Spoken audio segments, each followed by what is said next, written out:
तो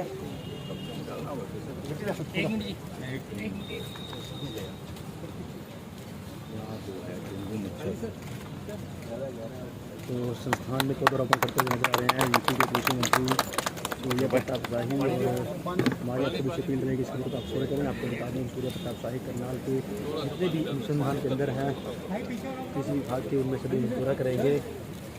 तो वीडियो खराब होना कर हमारे एक मिनट प्लेट दे नीचे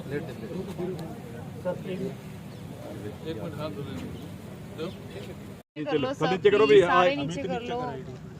सर, क्या कहेंगे आज हरियाणा के दौरे पे हैं, क्या क्या देखा, कुछ क्षेत्र हो या करनाल की बात हो? देखिए, आज जो है हम लोग हरियाणा में अपनी सरकार के 4 मंत्रियों के साथ, गन्ना मंत्री, उद्यान मंत्री और कृषि राज्य मंत्री, साथ में हमारे प्रदेश के कृषि उत्पादन आयुक्त श्री मनोज सिंह और अपर मुख्य सचिव कृषि शिक्षा और अनुसंधान और अपर मुख्य सचिव गन्ना और चीनी विकास, इसके साथ सबके निदेशक गण लगभग आए थे। हमारे लगभग 10 कृषि विज्ञान केंद्रों के वैज्ञानिक गण भी हैं और कृषि उद्यान और गन्ना विभाग के अन्य अधिकारीगण हैं। हम लोग यहाँ गो आधारित प्राकृतिक खेती का जो कुरुक्षेत्र के भीतर गुरुकुल में जो काम चल रहा है 180 एकड़ पर, उसको अपने आंखों से देखना और उसके बारे में अध्ययन करना, सब चूँकि यहाँ आए हुए हैं इस नाते ये 2 संस्थान यहाँ पर बहुत ही महत्वपूर्ण हैं। ख़ास तौर पर उत्तर प्रदेश के दृष्टि से, गेहूं उत्पादन के दृष्टि से और जौ उत्पादन के दृष्टि से, क्योंकि उत्तर प्रदेश गेहूं सर्वाधिक उत्पादन करता है लेकिन हमारी प्रोडक्टिविटी पंजाब और हरियाणा से नीचे है। तो हम उसको कैसे इम्प्रूव करके अपनी प्रोडक्टिविटी को बढ़ा करके वहाँ तक पहुँचें। और आजकल जैसे मौसम में जो परिवर्तन है तो क्लाइमेट रेजिलिएंट जो है वो क्रॉप्स कैसे निकालें। इस साल जो गर्मी एडवांस आ गई फरवरी और मार्च महीने में, उसने गेहूं के फसल को, उसके उत्पादन को काफ़ी प्रभावित किया है। तो ये रिसर्च का विषय है। इस नाते यहाँ पर आज और कल सवेरे तक हम लोग रह करके उसके बारे में चर्चा करेंगे। उत्तर प्रदेश सबसे बड़ा पशुपालक राज्य है और इसलिए यहाँ जो IVRI का जो सेंटर है, NVRI का नेशनल डेयरी इंस्टीट्यूट, तो उनके यहाँ भी हम विजिट करेंगे। और हम ये चाहते हैं कि टेक्नोलॉजी जो यहाँ पर अडॉप्ट की जा रही है उसको हम लोग जा कर के देखें। उत्तर प्रदेश उत्तर प्रदेश गन्ना उत्पादन में, गेहूं के उत्पादन में, फल और सब्जियों के उत्पादन में और साथ साथ में शहद के भी उत्पादन में हम नंबर 1 पर हैं, किंतु उसको और भी गेहूं में भी हैं। और इसलिए कैसे हम क्वालिटेटिव प्रोडक्शन भी करें, उसके प्रोसेस को कैसे करें, इस उद्देश्य से यह एक उच्च स्तरीय उत्तर प्रदेश सरकार का ये अध्ययन दल माननीय मुख्यमंत्री जी के निर्देशन पर यहाँ पर आया हुआ है। हम लोग उसको देख रहे हैं और आपके यहाँ के 2 एक्सीलेंस सेंटर जो शहद का रहा है और जो पोटैटो का है यहाँ शामगढ़ में, उसको भी विजिट किया है। और हम लोगों का प्रयास है कि उत्तर प्रदेश भी, मैं मुकाबला तो नहीं कर सकता, लेकिन देश के हित में यह है, प्रधानमंत्री आदरणीय नरेंद्र मोदी जी ने जो 25 वर्षों का अमृत काल रखा है और उसमें आत्मनिर्भर भारत का जो संकल्पना है, उसके भीतर कृषि क्षेत्र और साथ के सवर्ती क्षेत्र, इनकी महत्वपूर्ण भूमिका है।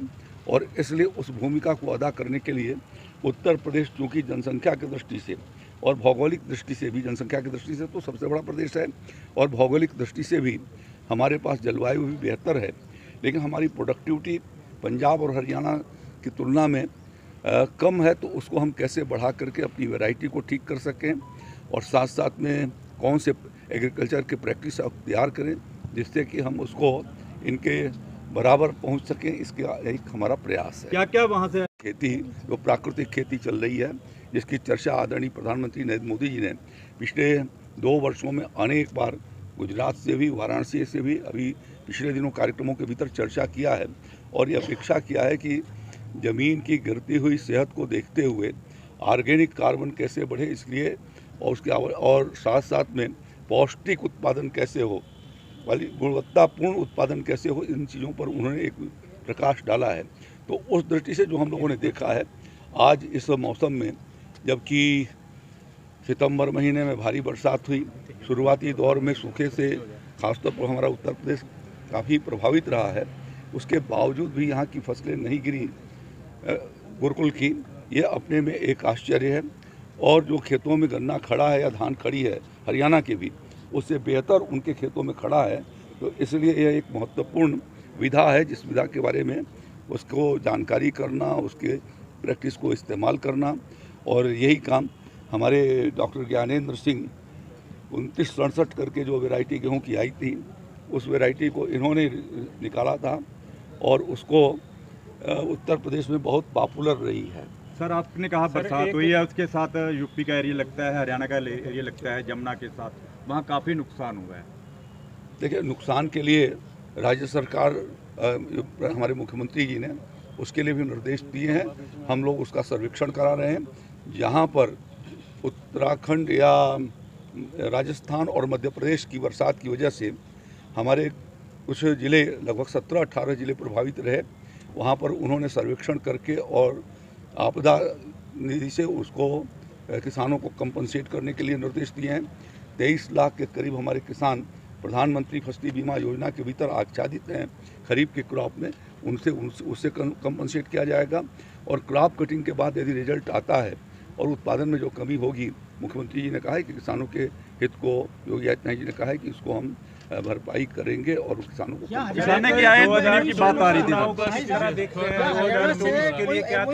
हरियाणा से कोई सहयोग का कोई अनुबंध तय होगा आने वाले दिनों में। आज मुख्यमंत्री जी बाहर हैं और हरियाणा के, और हमारे कृषि मंत्री जी भी बाहर गए हैं 10 दिनों के दौरे पर। जब लोग वो आते हैं तो उस समय हम निश्चित रूप से जो अच्छे प्रैक्टिस है एक दूसरे से हम लोग इंटरेक्शन करेंगे, उसको आगे लेकर के चलने की कोशिश करेंगे। दोनों जगह आपकी सरकार है, तो इसमें जो अभी धान हुआ या गेहूं हुआ, एक दूसरे के यहाँ आदान प्रदान क्यों नहीं होता? तो होता ही है। तो रोक लगा दी है कि यूपी का धान नहीं आएगा। ऐसा नहीं कहा, ऐसा नहीं है। यूपी का धान आने पर कहीं रोक नहीं है इसका, कि कोई भी बॉर्डर रिस्ट्रिक्शन नहीं है।